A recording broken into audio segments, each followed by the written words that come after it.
Welcome to All In with Sergeant Patterson. I'm Sergeant Patterson, and today we're going to talk about something that's pretty damn serious.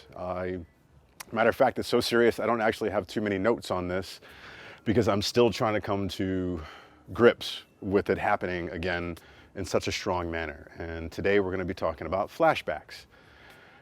Reason being is I had a very strong one not too long ago. And while I do get them on a semi-regular basis, they are easily broken out of. I'm able to recognize where I am. The stimulus that has set it off for me is something I'm easily able to recognize, move on, and it's more of a hiccup in my day. I don't know if that's a sad fact to say that a flashback is now a hiccup in the day, but that's what I choose to look at it as. I don't flinch as often. I'm not quite as dangerous if somebody startles me anymore. Firecrackers or fireworks don't get me going too often, but gunshots in the distance definitely still catch me.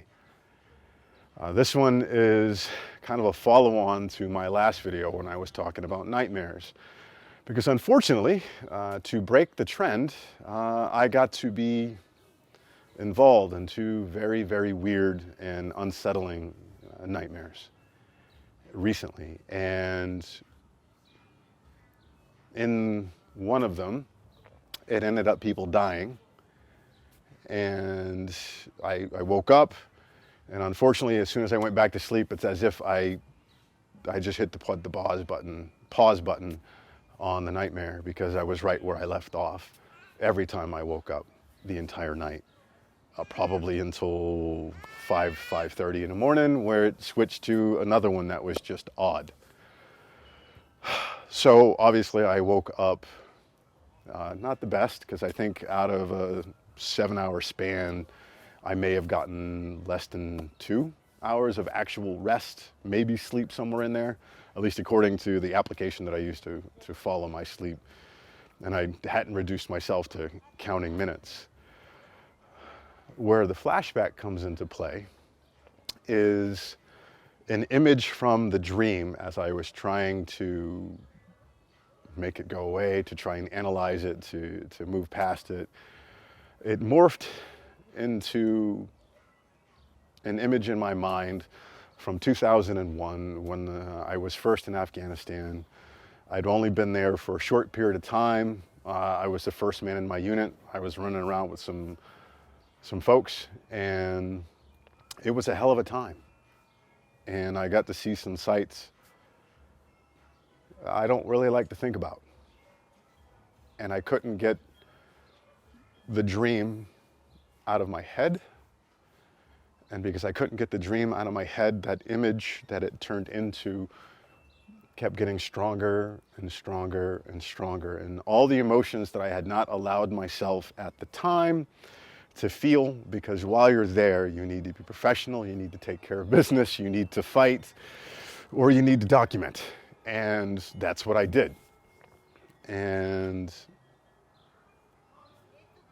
there was a lot of emotion in there. And the thing is, that particular time period obviously was extremely stressful, extremely emotional. There was a lot of things going on. And all of that got wrapped up into that one image. And I couldn't let it go. I tried and I tried. I even argued with my wife over something stupid for both of us, because we're both short on sleep. And it was absolutely ridiculous. And we didn't need to react that way, but we did. And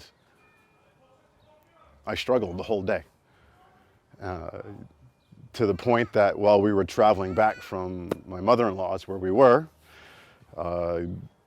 if I hadn't been driving, I probably would have had a full meltdown as I tried to explain what I was feeling, what I was seeing, and why I was seeing it to my wife.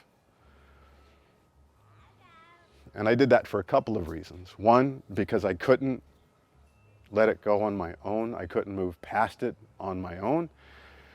And she's going to be with me forever and a day, or at least the rest of my life, or the rest of her life, the rest of everybody's life, who knows. But she's going to be around. And she's married to a veteran, and she has done a lot for me to work to understand. But this isn't something that I actively try to talk about. It's not something that I'm yet comfortable talking about, but I'm trying.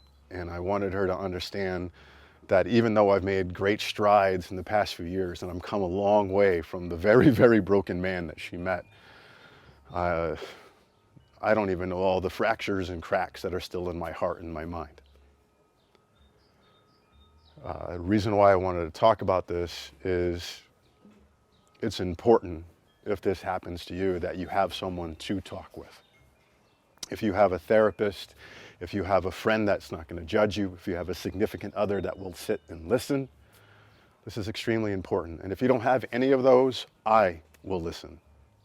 I won't judge you.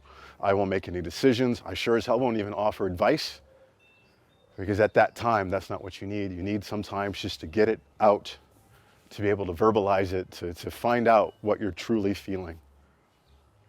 And it's very important. I don't know if you're like me, where you have hiccups a little more often, or if you have one that just will freeze you in your place. So I do push out there to talk to a real professional. I'm working to become one, or even more so of one, and find ways, little things that you can do to break out of it. Because you have to break out of it, because you can't stay there. And if you do, it just leads to bad things for you, and it can lead to bad things for your loved ones and friends. So this is just a heartfelt message that you're not alone, that even those of us who didn't live day in and day out with combat, but only saw some of it, who may have saw their friends coming home, they have people who have been to too many memorial services, to escorting too many friends home, to putting too many in the ground. Now and forever, I will always have your six. And I want you to know that you're not alone. And I'm willing to listen, I'm willing to talk. And I'll do what I can. So thank you for listening. Take care.